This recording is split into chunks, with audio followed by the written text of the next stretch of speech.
The knee hit first. That was how Marcus Webb would remember it later.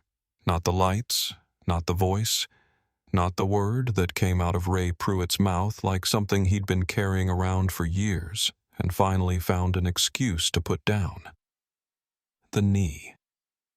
The specific, deliberate weight of it dropping onto the center of his spine with the casual brutality of a man who had done this before and expected to do it again and had never once been made to reckon with either of those facts.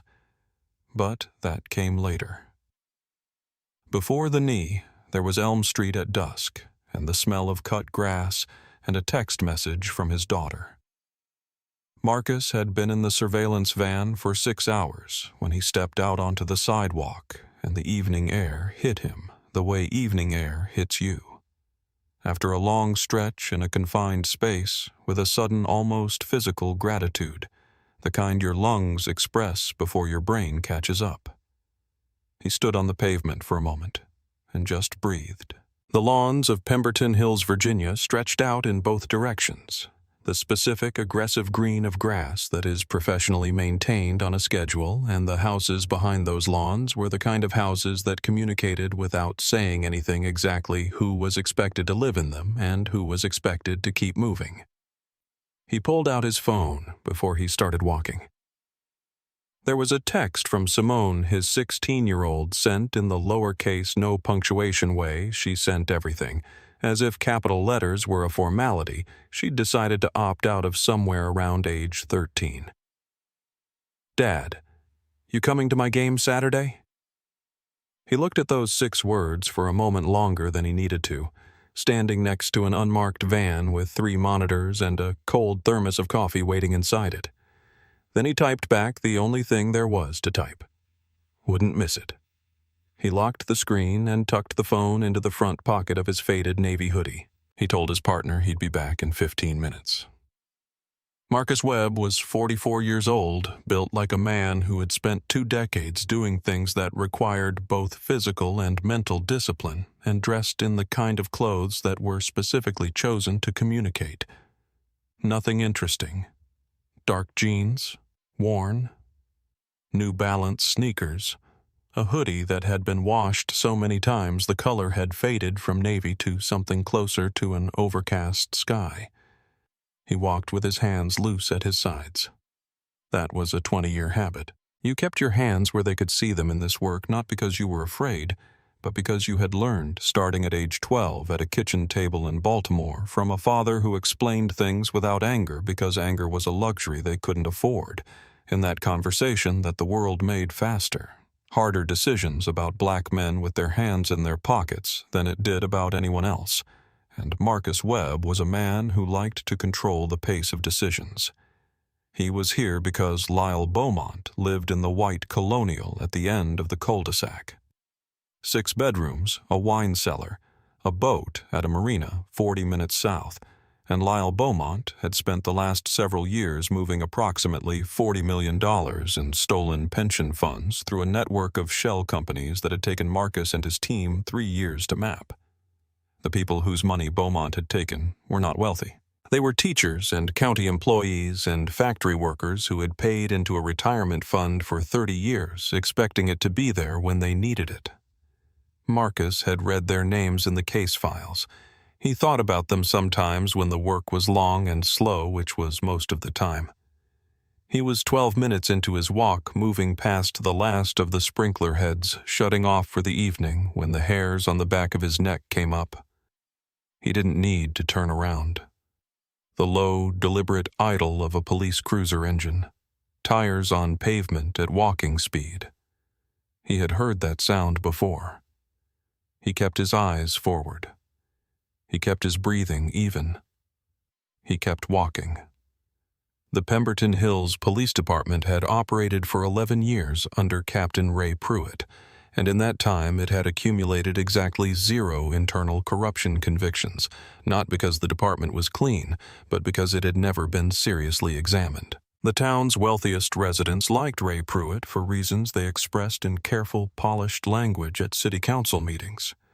He was tough, they said. He kept the neighborhood safe. He maintained standards. Everyone in Pemberton Hills understood what those words meant. Almost nobody said it plainly. Ray was 53, and he carried his weight the way certain men carry authority front-loaded deliberately as if his chest were a declaration. His face ran permanently flushed, the high color of a man with elevated blood pressure and a deep resistance to being told anything he didn't already believe.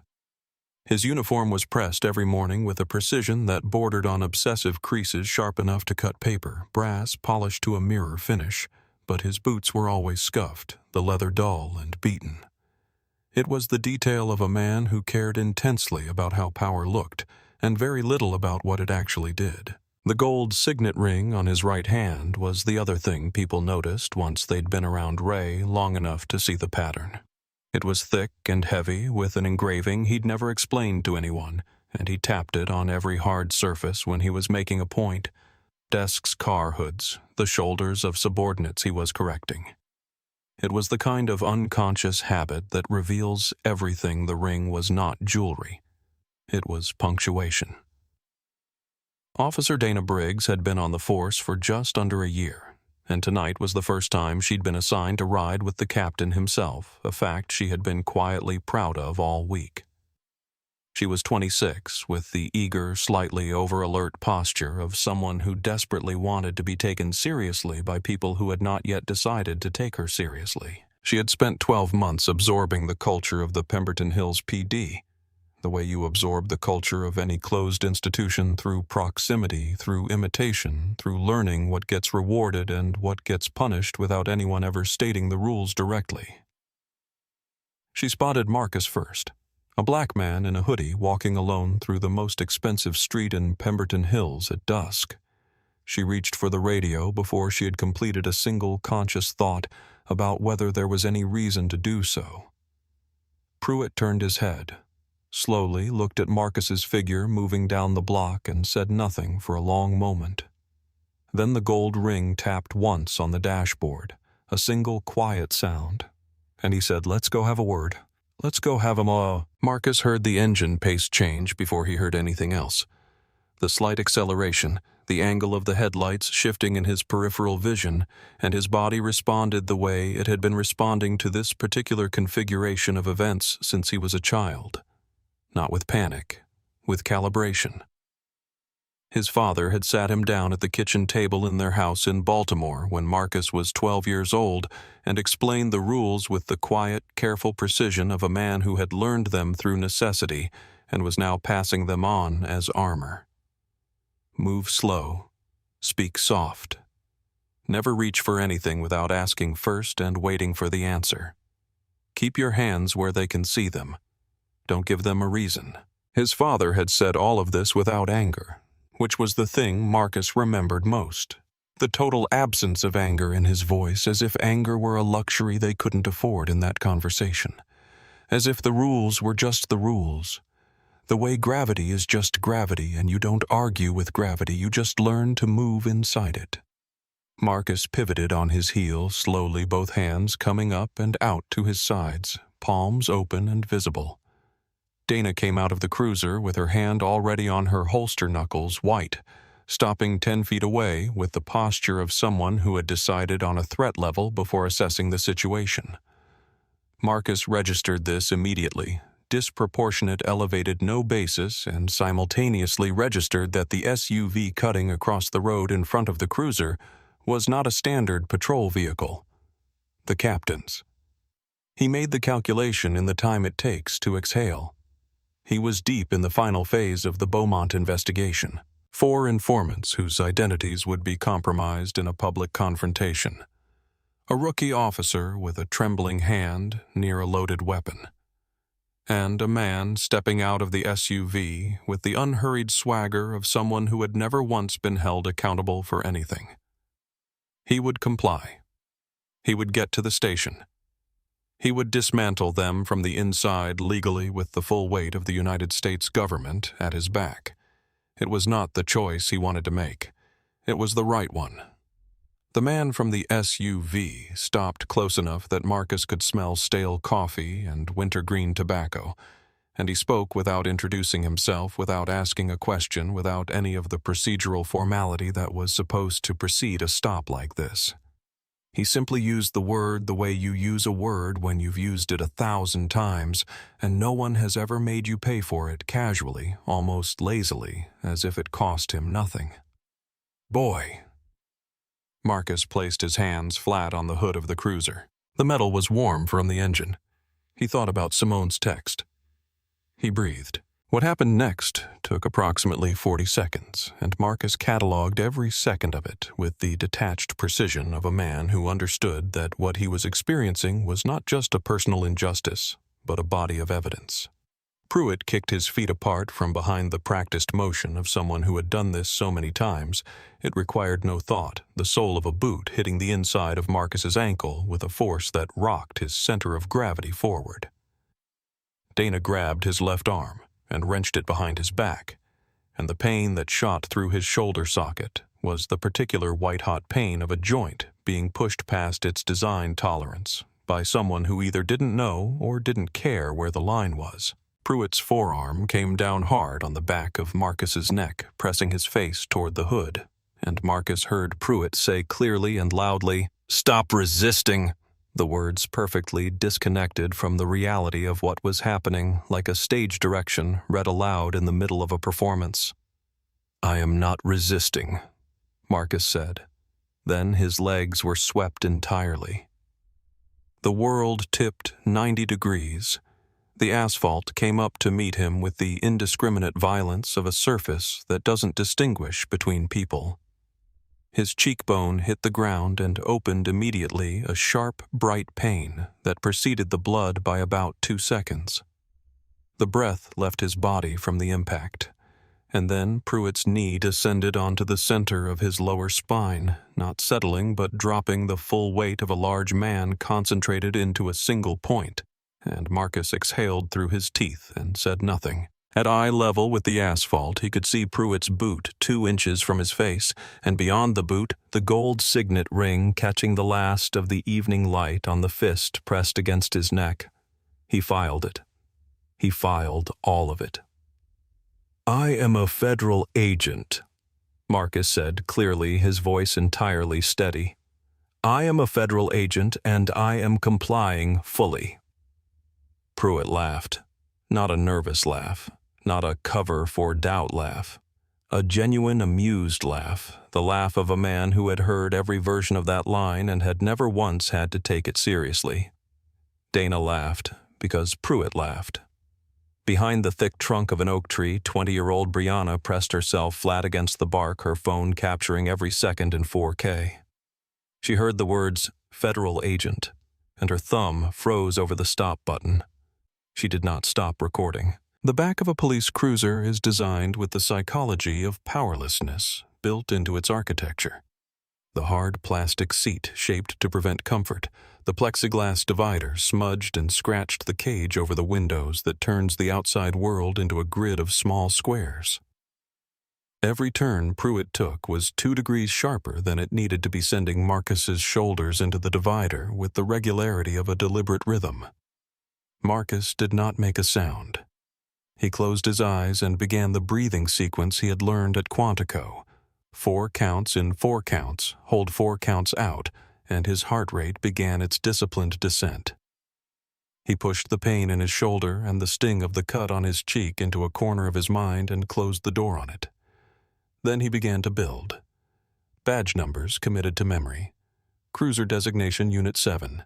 Exact language used during the stop in sequence with approximate timestamps.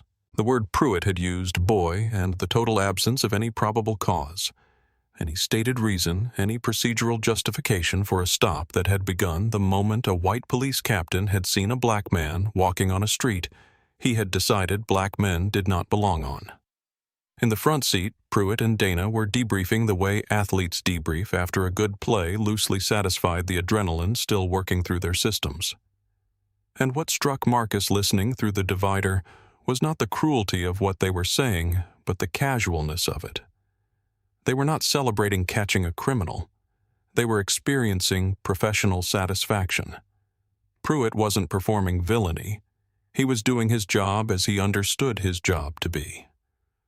That was the part Marcus would remember longest, not the anger. The comfort.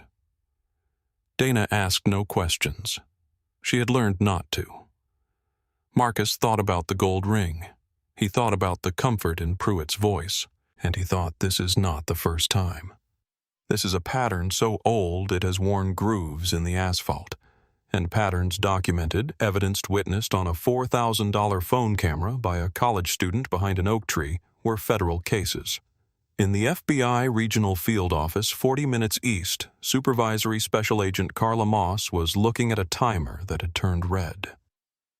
Carla was 46, Marcus's partner for 10 years before she moved to command, and she knew his rhythms, the way you know the rhythms of someone you have trusted your life to. Marcus checked in every 60 minutes during surveillance. He had never missed a check-in by more than 90 seconds. The timer was now showing 4 minutes and 30 seconds past the mark.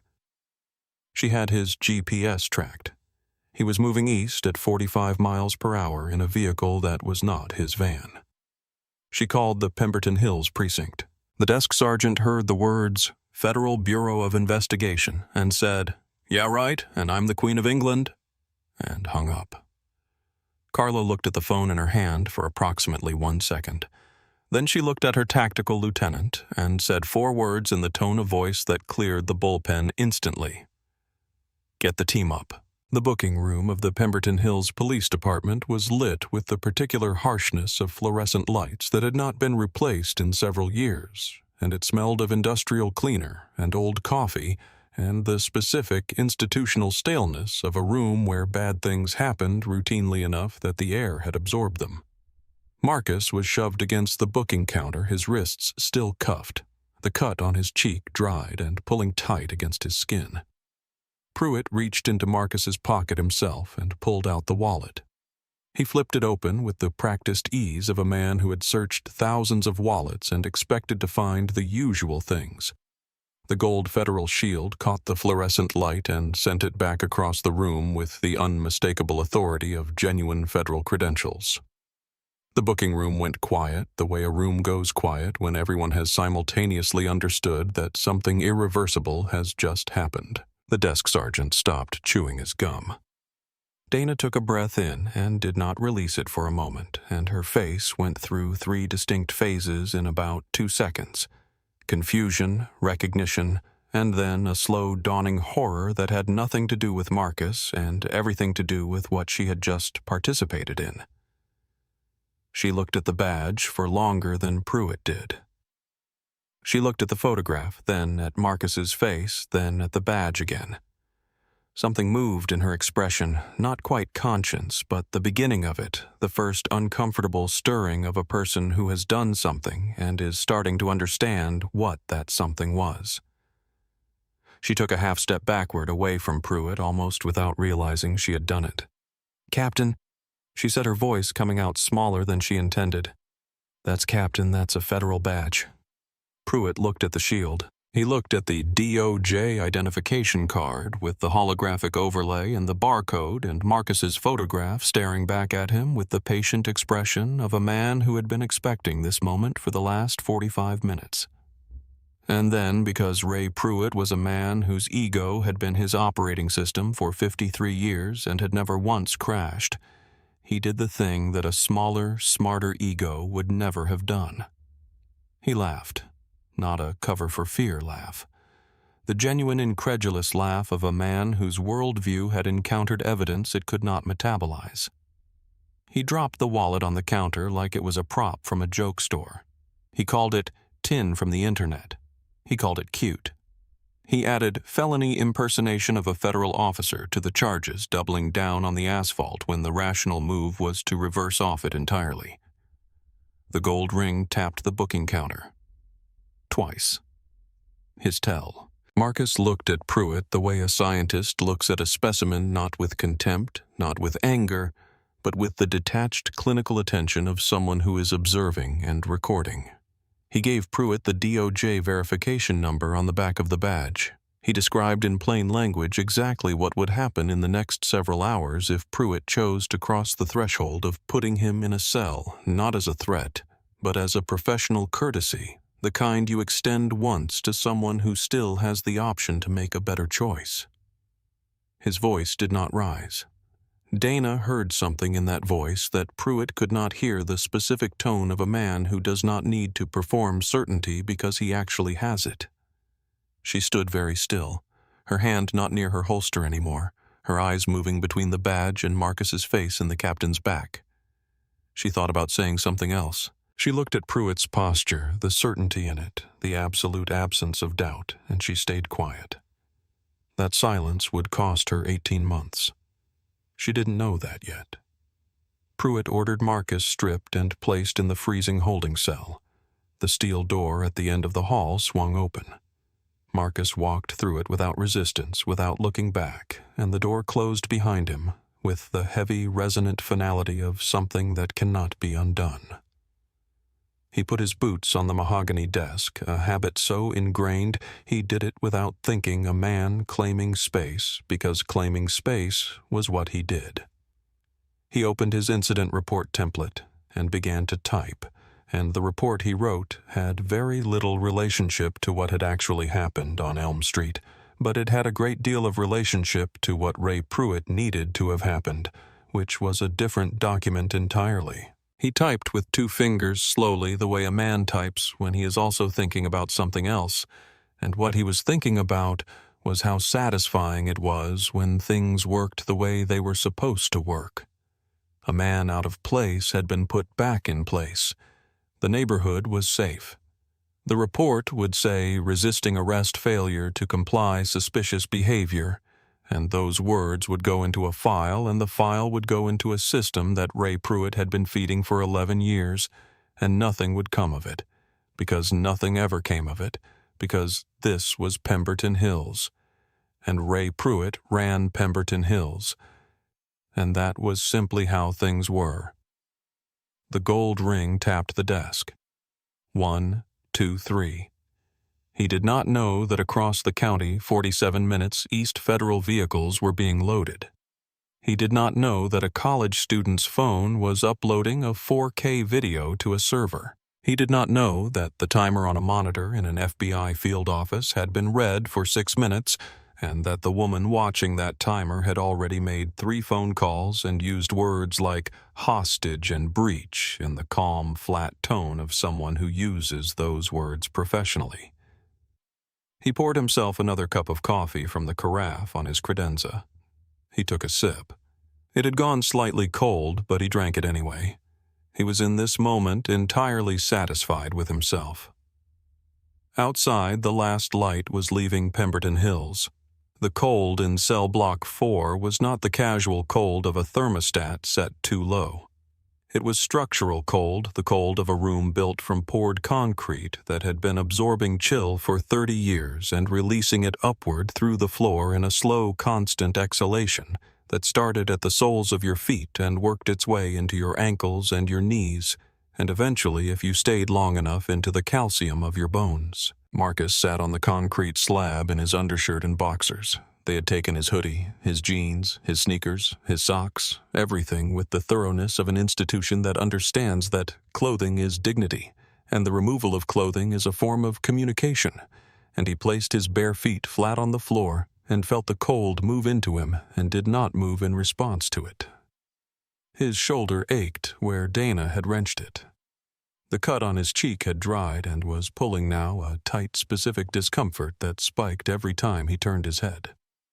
The single-caged fluorescent bulb above him flickered on a cycle he timed at 40 seconds between each flutter. The rusted toilet on the left wall dripped every 11 seconds. He counted. You counted things in a small space because counting was ownership of time, and ownership of time was the one thing they couldn't actually take. He did not pace. He did not yell for a lawyer. He did not bang on the reinforced glass of the door. He sat perfectly still in the center of the slab with his arms folded loosely across his torso for warmth, and he breathed and he thought and he waited. He thought about Simone's text. Wouldn't miss it. He did not allow himself to calculate whether he would be out by Saturday. That calculation led to a door he didn't want to open in a cold room with no shoes on, so he shut it and focused instead on the single most important thing Carla Moss knew: his patterns. Carla had seen the timer turn red. Carla had already moved. The voice came from across the narrow corridor, raspy and low. A man pressing his face to the reinforced glass of the opposite cell and speaking in the careful volume of someone who had learned not to attract attention from the guards. His name was Darnell. He was 38, a mechanic, and he had been in cell block 4 for 6 days on a civil asset forfeiture hold stemming from what he described with the exhausted matter-of-factness of a man who had stopped being surprised by anything as a single joint in the ashtray of his truck. The truck, a 2019 Ford F-15. Oh, that was his livelihood, that he used to haul equipment to job sites that his wife had helped him pay off over 3 years, was currently in the Pemberton Hills impound lot. His boss had called twice. His wife thought he was still at work. Darnell laid all of this out without self-pity, which was the most devastating way to lay it out, and Marcus listened to every word and filed it carefully. Darnell wasn't a plot point in someone else's story. He was the proof that what Ray Pruitt had done to a federal agent tonight was the same thing he had been doing to people who didn't have a federal badge, just with less documentation and no consequence.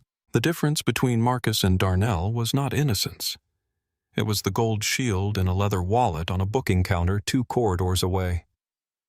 "This is just what Pemberton Hills does," Darnell said, not bitterly, just as a statement of observed fact, the way you describe weather in a place you've lived long enough to know. Marcus looked at him through the glass for a moment. "Not for much longer," he said quietly. He closed his eyes and continued to wait. Down the hall in his office with his boots on his mahogany desk, Ray Pruitt was finishing his second cup of cold coffee. The gold ring tapped the desk in its unconscious rhythm. He had approximately 90 minutes left as a man whose authority meant anything at all in this building, and he was spending them entirely satisfied with himself, which was in its own way the most fitting thing that could have been said about him. Brianna had watched the footage 4 times before she allowed herself to make a decision, and each time she watched it, she paused on the same frame, Marcus's face pressed against the asphalt with Pruitt's knee on his spine, turned slightly toward the street. She had expected to see fear in those eyes, or pain, or the desperate, wild look of someone who doesn't understand what's happening to them. Instead, she saw something she didn't have an immediate word for. A cold, contained intelligence, the eyes of someone who was watching and recording and waiting. Someone who knew exactly what was happening, and had already decided how it was going to end. Whatever he was not afraid of these men. That steadiness in a man being ground into the asphalt of a Pemberton Hills street unlocked something in her that the footage itself hadn't quite reached. But she sat on the edge of her bed for a long time before she moved. Everyone in Pemberton Hills who wasn't wealthy knew Ray Pruitt's name, the way you know the name of a serious weather system. You tracked it, you stayed out of its way when you could. She was 20 years old. She had a scholarship. She had a mother who worked double shifts at a hospital 30 minutes north and called every Sunday morning at 9 o'clock to ask if she was eating enough. She had a future that was fragile in the way all carefully built futures are fragile when you are young and have very little margin for the kind of trouble that happens when you cross men like Ray Pruitt. The temptation to delete the video was real, and she didn't shame herself for feeling it. She sat with it for several minutes, long enough to really feel the weight of both choices, long enough to understand that the world was not going to reward her automatically for doing the right thing. She understood all of that clearly. Then she thought about the man's eyes again. She thought about Darnell's truck in the impound lot. She didn't know Darnell specifically, but she knew a dozen versions of Darnell, men and women whose cars had been taken, whose sons had been roughed up for walking too slowly, whose complaints had gone to a department that investigated itself and found nothing concerning. She had grown up knowing that the cost of silence was also real. It just got paid by other people. She created the burner account. She typed the caption with shaking hands. She tagged the FBI, the DOJ, the state governor, and 3 national journalists. She hovered over the post button for a full 10 seconds, feeling every version of what might happen next. She clicked. The first 12 minutes were silence. Then a prominent civil rights attorney with a following that numbered in the millions, a man who had been doing this work for 30 years and had learned to recognize raw injustice in the first 5 seconds of any clip, retweeted the video with a single line, "This is a kidnapping under color of law." Someone identify these officers immediately. The dam broke. Thousands, then tens of thousands, then hundreds of thousands. News desks in D.C. and Atlanta and New York sent direct messages to the burner account. Brianna sat in her desk chair watching the counter spin, and her hands were shaking again, but differently now, not from fear, from the specific vertigo of watching something you did begin to move faster and larger than you can contain. And 2 blocks away in his office, with his boots on his mahogany desk, Ray Pruitt finished typing his falsified arrest report, saved the document, and leaned back in his chair with the deep, uncomplicated satisfaction of a man who believed he had just had a very good evening. The view counter on Brianna's video passed 400,000. He did not know it existed. He poured himself 1 more cup of coffee and hummed something tuneless and tapped his gold ring on the desk. And outside his window the last of the Pemberton Hills evening light gave way to full dark, and somewhere in the dark, 3 Bearcat armored vehicles were turning onto the interstate. U.S. Attorney Patricia Owens had been asleep for 40 minutes when the secure line woke her, and she had the practiced skill of someone who had taken enough middle-of-the-night calls to be fully functional in 30 seconds. She listened to Carla's briefing without interrupting. Carla gave it the way she gave everything, organized and fast and without ornamentation. And when Carla finished, Patricia asked 1 question. "Do you have a tactical team ready?" "Already moving," Carla said. Patricia formally declared it a federal hostage situation, and in doing so, she set in motion a machinery that small-town police captains do not understand the scale of until it is landing on their rooftops. 3 Bearcat armored vehicles, a Black Hawk helicopter providing aerial overwatch, 20 members of the FBI's hostage rescue team, the most highly trained tactical unit in federal law enforcement. The full weight of the United States Department of Justice pivoting toward a municipal police station in a wealthy Virginia suburb that had never not once been looked at twice by anyone with real authority. Carla rode in the front seat of the lead SUV, her FBI raid jacket zipped her badge on her belt. The highway moving beneath them at a speed that turned the roadside lights into a continuous blur. For a moment, just a moment in the space between 2 radio transmissions, she let herself stop being the commander and be the partner. 3 years ago, Marcus had pulled her out of a situation that should have ended her career. A case had gone sideways in ways she hadn't anticipated, and Marcus had been the one who saw it coming, who positioned himself without being asked, who handed her the out she needed without ever mentioning it afterward. Not once. He had never used it, never let it become a thing between them. He had just done it and moved on the way you do things for people you trust completely, without needing anything in return. She looked at the blinking green dot on the GPS screen, Marcus's phone stationary inside the perimeter of the Pemberton Hills Police Department, and thought he waited for me then. He is waiting now. She keyed the radio. "All units, weapons hot. We are taking the station." The residents of Pemberton Hills felt it before they heard it. A low-frequency vibration that moved through the floors of their expensive houses and rattled the wine glasses on their carefully arranged shelves and sent their dogs into a sudden frantic alertness that their owners couldn't immediately explain. It was the kind of vibration that bypasses the ears and communicates directly with the part of the brain that is older than language. The part that registers something large is happening nearby before the conscious mind has assembled enough information to name it. Then the rotor wash hit. the full-throated industrial thunder of a Black Hawk descending below 500 feet over a residential neighborhood, its searchlight snapping on and turning the facade of the Pemberton Hills Police Department into a stage lit for a performance nobody in the building had consented to perform. The American flags on the front of the building whipped into a horizontal frenzy. Loose gravel became projectiles. A car alarm triggered and was immediately irrelevant. The Bearcats came around the corner of Main Street in a formation that communicated unambiguously that the normal rules of traffic and propriety had been suspended. The lead vehicle did not use the driveway. It hopped the curb at speed and tore 2 deep muddy trenches through the pristine front lawn of the police station. Lawn the city of Pemberton Hills paid $400 a month to maintain, and came to a stop with its reinforced bumper 18 inches from the glass front doors. The other 2 vehicles flanked the building, sealing the exits with rolled steel and ballistic glass, creating a perimeter that was not a suggestion. Inside, the atmosphere of casual authority evaporated in an instant. Dana was at a filing cabinet when the building began to shake. She dropped the folder she was holding without processing that she had dropped it.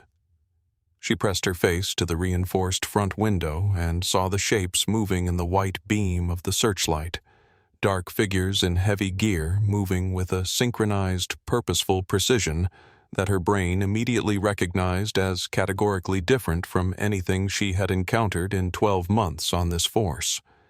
She saw the letters on their chests. She stepped back from the window. Her hand moved toward her holster, and then stopped because some part of her that was smarter than the rest of her had already understood what was happening, and understood that reaching for that holster was the worst decision she could make. The desk sergeant's hands went straight up before anyone told him to raise them.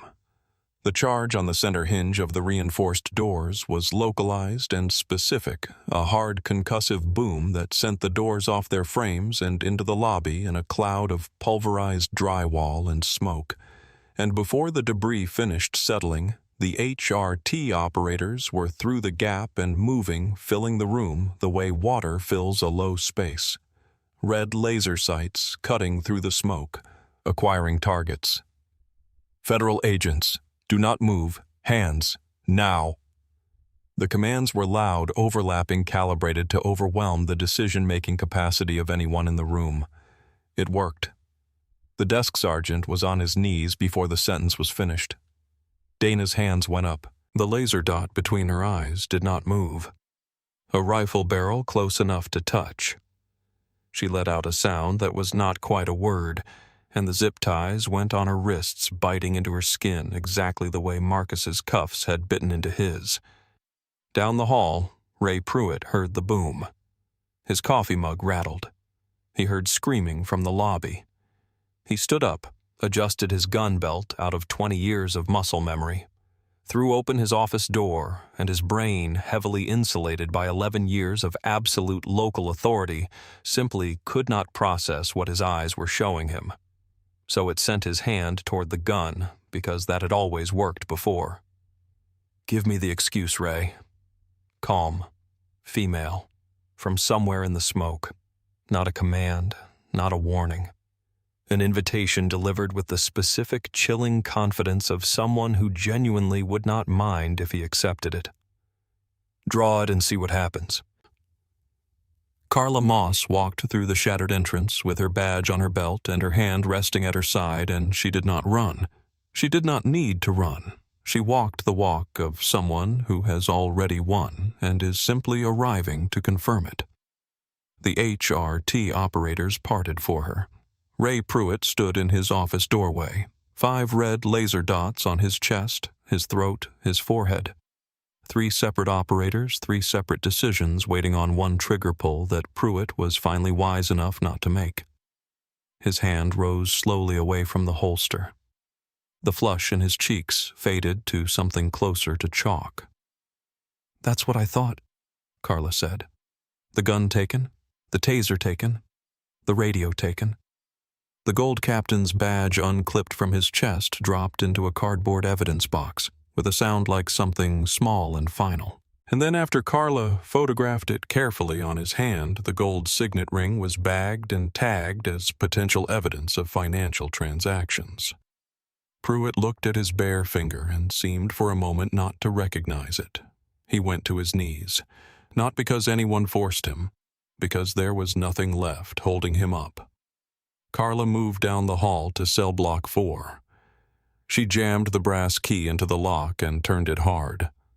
The door swung open and the cold air hit her immediately, and she swung her flashlight and the beam found Marcus, sitting perfectly upright on the concrete slab, shivering slightly, arms folded for warmth, his cheek bruised and streaked with dried blood. His eyes were completely clear and unbroken. "Carla," he said. "I'm here," she said. She stepped inside and stripped off her FBI raid jacket and put it around his shoulders in one motion without preamble, the way you do things for people you don't need to narrate for. She reached into her pocket and produced his leather wallet taken from the evidence tray the moment they secured the booking room and held it open to the gold shield. Marcus took the badge with numb fingers. He traced the seal slowly, feeling the weight of it returning to him, not metaphorically, but physically, the specific density of the thing in his hand. He was not a victim in a freezing cell. He was a federal agent, returning to duty. "Darnell," Marcus said, nodding toward the cell across the corridor. "The man across the hall. His truck was illegally seized. Civil asset forfeiture, no probable cause. Add him to the Civil Rights Division pile." "Done," Carla said, already keying her radio.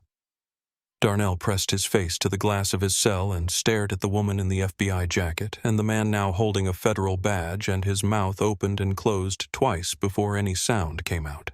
They gave Marcus back his clothes from the evidence locker, the navy hoodie, the dark jeans, the worn sneakers, and he dressed with the methodical care of a man who understood that what came next required him to be entirely himself.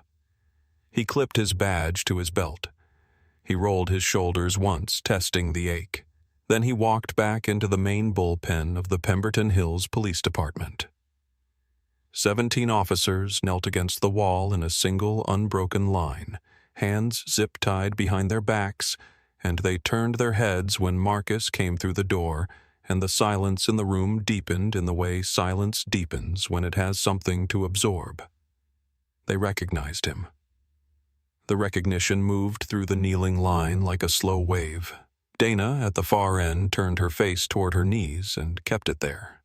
Marcus walked to the center of the room and stopped. He looked down at Ray Pruitt kneeling on his own bullpen floor, stripped of his badge and his gun and his ring, looking at the linoleum with the expression of a man who has finally arrived somewhere he cannot leave. Pruitt looked up, and whatever he expected to see in Marcus's face was not there. Marcus looked at him with the same calm, detached expression he had worn with his cheek on the asphalt. Patient, absolute. "I told you to make the call," Marcus said, his voice carrying across the room with no effort at all. "I gave you the number. I told you exactly what would happen. I was as clear as I could be." Pruitt's mouth moved. Nothing came out. "You didn't listen. So now we do this the full way." He placed the federal handcuffs on Pruitt himself and said the full Miranda, every syllable ending with, "I highly suggest you finally use it." And the cuffs went on. Mayor Gerald Sutton and Chief Warren Blake arrived 11 minutes later, coming through the shattered entrance in expensive suits thrown over pajamas, radiating the automatic indignation of men who expected the world to arrange itself around their comfort. Then they stopped. They took in the kneeling officers. They took in Pruitt in federal cuffs. Carla shoved a ruggedized tablet into the mayor's chest, the Elm Street video playing on a continuous loop, the view counter climbing in real time, CNN, and the Washington Post already running it on their front pages. Blake turned on Pruitt with an expression of pure, calculated disgust, 20 years of professional loyalty discarded in the time it takes to assess a liability, and called him an arrogant fool in a voice that made it sound like he'd been waiting years to say it. Marcus laid out the options for the mayor with the flat efficiency of a man explaining terms to someone who had already lost the negotiation. Fight the Department of Justice and be examined completely. Or sign the federal consent decree and begin the process of dismantling what Ray Pruitt had built. Sutton looked at the shattered doors, the federal rifles, the video, a view counter that was going to be on the front page of every newspaper in the country by morning. "Where do I sign?"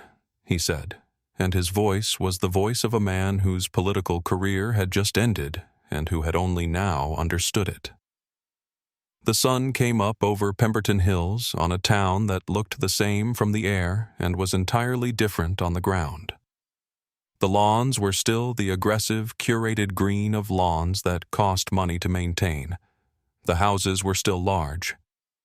But in front of the municipal police station, where a federal convoy had torn up the landscape in the dark, the grass was churned to mud, and the crime scene tape had turned the block into something the neighborhood had never conceived of happening here. Brianna stood behind the tape with a cup of coffee from the gas station around the corner watching. Next to her, without either of them having planned it, stood Darnell, released at 3 a.m. Charges cleared an FBI case number in his pocket for the civil suit. His truck had been in the impound lot and was returned to him by 6. He had the keys in his hand. He was still standing there. Some things you need to see with your own eyes before your mind will process them, and watching Ray Pruitt's officers marched out of the precinct in single file chains at wrists and ankles heads down was one of those things. The crowd that had gathered did not cheer. They watched in the weighted silence of people who have waited a long time for something and are not sure how to hold it now that it has arrived. Pruitt came last. 2 federal marshals, one on each arm. He kept his eyes on the concrete because there was nothing in the faces around him that he wanted to see. Marcus stood in the doorway of the shattered lobby and watched until the transport doors closed. Carla handed him a coffee. "It's a good look for them," she said. Marcus watched the transport pull away. "It is," he agreed. The financial reckoning arrived in the weeks that followed with the specific poetic justice of consequences that fall on exactly the people who deserve them.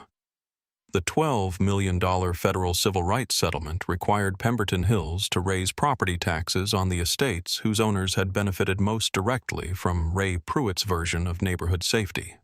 The people who had paid for the protection paid for the price of it. The Homeowners Association sent no letters. There were no violations to note. There was only the quiet arithmetic of accountability working itself out on a spreadsheet in the city manager's office. Marcus donated his personal portion to a national legal defense fund for people fighting false arrests and civil asset forfeiture cases. He did it without ceremony, without a press release, without telling anyone except his accountant and Carla.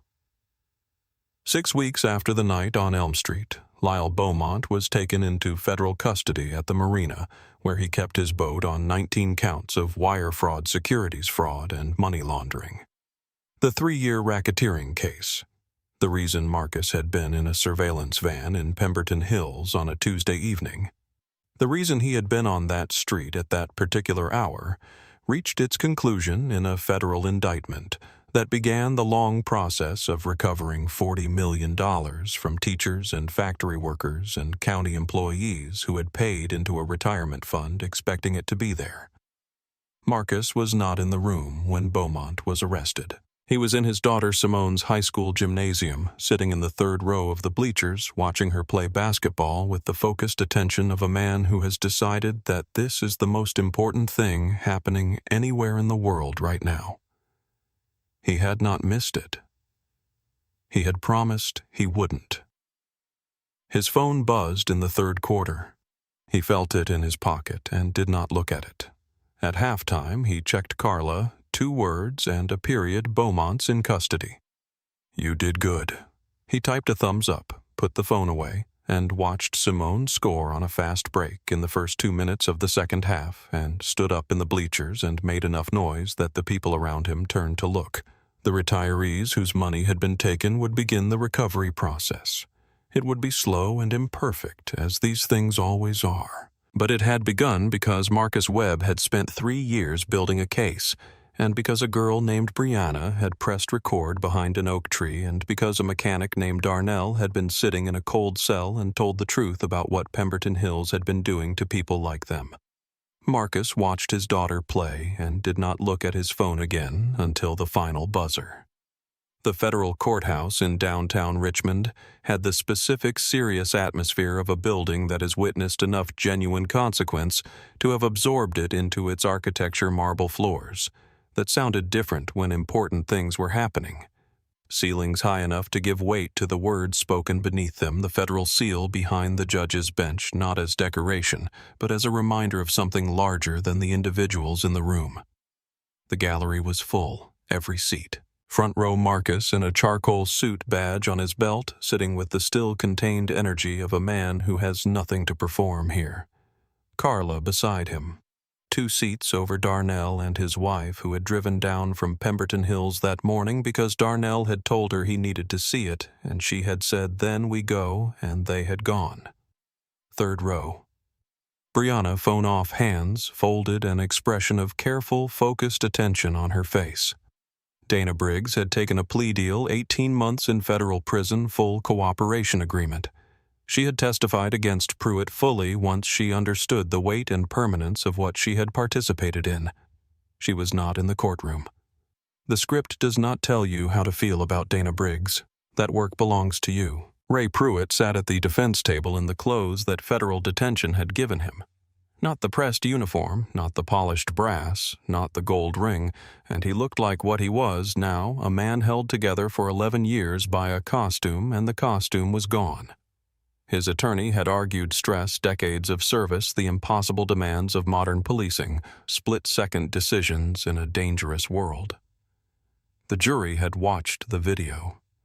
They had heard Pruitt's laughter while Marcus said, "I am a federal agent," with a knee on his spine. They had deliberated for 4 hours and come back with guilty on every count. Judge Eleanor Vance had been a federal judge for 19 years, appointed after 2 decades as a federal prosecutor, and she had heard every version of "I was just doing my job" that the human voice was capable of producing. She sat behind the bench and looked at Ray Pruitt for a long moment before she spoke long enough that the silence itself became a statement, and when she began, she did not rush. "Mr. Pruitt," she said, and her voice was not angry. It was something more deliberate than angry, the measured, exhausted clarity of someone who has watched the same wheel turn for a very long time and finally has the power to stop it. "You were trusted with something real. Not just a badge and a title, but the actual trust of the people in that community, including the people you believed didn't belong there. That trust was not yours to monetize, and it was not yours to weaponize, and yet you did both for more than a decade." She let that sit. "I want to be specific," she continued. "Because vagueness is how men like you survive these rooms. So let me be specific.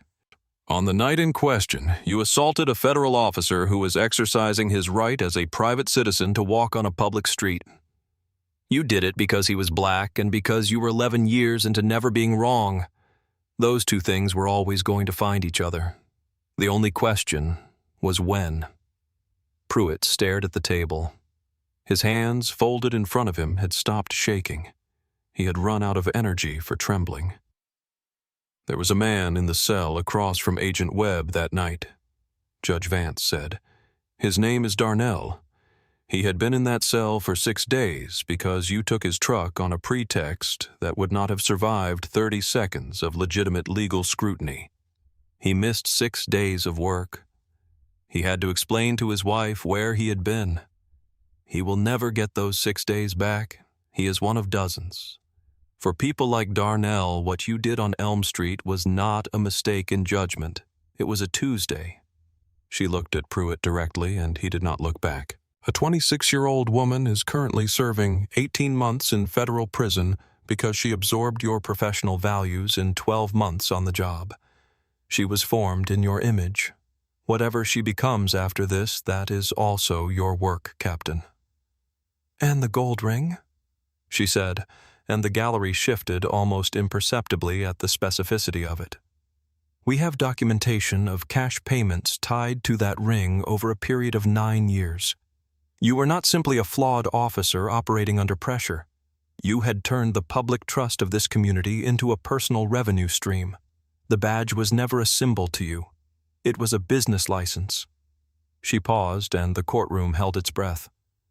"You pulled over the wrong man, Captain Pruitt," Judge Vance said, and her voice was quiet now, the kind of quiet that carries further than loud.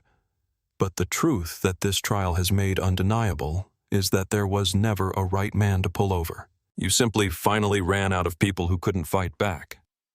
For the federal offenses of deprivation of rights under color of law, kidnapping, aggravated assault, and conspiracy to commit financial fraud, I sentence you to 12 years in a federal penitentiary without the possibility of early parole. Your pension is revoked in full. The gold ring cataloged as evidence in the financial investigation will not be returned." The gavel came down. The sound filled the room. The U.S. Marshals approached from behind. The handcuffs went on Ray Pruitt's wrists with the specific mechanical sound of metal ratcheting tight, the same sound in the same register as the cuffs that had bitten into Marcus's wrists on Elm Street. Same sound, different wrists. The math of it was simple and total. Pruitt was turned around. He was walked toward the oak doors at the back of the courtroom. At the threshold, he looked back over his shoulder at the gallery, and his eyes found Marcus, the last face he looked at before the door closed behind him. Marcus did not smile. He did not look away. He held the same expression he had worn with his cheek on the asphalt patient, and absolute and entirely unbroken. "I told you exactly what I was." The door closed. Ray Pruitt was gone. The letter arrived on a Thursday in a standard white envelope with a Howard University Law School return address, and Brianna read it standing in the hallway outside her dormitory room because she had not quite made it back inside before she recognized what it was. The Civil Rights Fellowship. Full scholarship. One of 12 awarded nationally each year to students who had demonstrated, and here she read the committee's language carefully twice, exceptional courage in documenting civil rights violations at meaningful personal risk. 4 years of law school funded. A summer fellowship between second and third year at a civil rights nonprofit in Washington. A cohort of 11 other people from around the country who had done something similar documented. Something Said Something stood behind an oak tree with shaking hands when the safer choice was to go back inside. She sat down on the floor of the hallway and read it again from the beginning. Then she called her mother. Her mother who worked double shifts. Her mother who had told Brianna to delete the video and stay out of it, not because she didn't care about justice, but because she had spent 43 years learning at considerable personal cost what happened to black women who put themselves between powerful men and the consequences of their actions. Her mother, who tracked every dollar of Brianna's scholarship and called every Sunday at 9 and asked if she was eating enough because that was the language she had for, "I love you, and I am afraid for you, and I need you to be okay." Brianna read the letter aloud over the phone, slowly, so her mother could hear every word. When she finished, there was a silence long enough that Brianna checked the call was still connected. Then her mother said very quietly, "Baby, read that again." Brianna pinned the letter above her desk that evening below a photograph she had printed of the oak tree on Elm Street, the tree she had stood behind with her hands shaking, and her mother's voice in the back of her mind telling her to be careful, and the steadiness in a stranger's eyes telling her something different. She was going to be a lawyer. She was going to be very, very good at it. 6 months later, on a Tuesday morning in October, Darnell opened his garage at 7, the way he had opened it every working day for 11 years, sliding the wide door up on its tracks and stepping into the smell of motor oil and cold metal and the particular dusty warmth of a space that has been used consistently for honest work. His truck was in its usual spot along the far wall. His tools were where he had left them. The lift was empty and waiting. A customer came in at 7:30 with a Honda making a noise she described as like someone put a marble in a dryer. Turned out to be a loose heat shield on the exhaust, and they talked briefly about the weather while Darnell wrote up the ticket, and she left, and he got to work, and nobody said anything about the 6 days he had spent in cell block 4 or the week his wife had spent not knowing where he was, or the truck that had sat in a Pemberton Hills impound lot while his boss called and called. At lunch, his wife brought him a sandwich turkey on wheat, the same thing she had been bringing him since they got together 14 years ago, and they sat on the tailgate of the F-150 in the pale October sun and did not talk very much the way people sit together when they are grateful for ordinary things and don't need to say so out loud. A letter came that afternoon from the Civil Rights Division of the Department of Justice confirming the settlement of his individual claim against the city of Pemberton Hills. The amount was not large. It was not the point. The letter stated in the careful formal language of federal correspondence that the practices which had led to his illegal detention had been formally ended under a federal consent decree, and that the city had entered into a legally binding agreement to reform its police department under federal oversight. Darnell read the letter standing at his workbench. He folded it in thirds and put it in the glove compartment of the truck, not because he needed to keep it safe, but because it belonged in that truck with him when he was going somewhere. He went back to work. The Honda was done by 3. He called the customer, and she came and picked it up and thanked him, and he said have a good one and meant it. He locked the garage at 5:30. He drove home. His wife had made dinner. It was a Tuesday. Nobody stopped him. That was the whole point. Marcus drove back to Pemberton Hills alone on a Saturday morning, 1 week after the sentencing, in his personal car. Not a government vehicle, no case open, no badge visible. He parked on Elm Street at the spot where the surveillance van used to sit. He turned off the engine and sat for a moment looking at the quiet, manicured street in the morning light. Then he got out of the car. He was wearing the same faded navy hoodie. He put one earbud in the jazz playlist from his phone, picked up where he'd left it 7 weeks ago, the same song that had been playing when he stepped out of the van on that Tuesday evening, and the world had been for approximately 12 minutes ordinary. He put his hands loose at his sides. He began to walk. The street looked exactly the same. The lawns were the same expensive green. A sprinkler system cut off with its usual hiss and tick as he passed.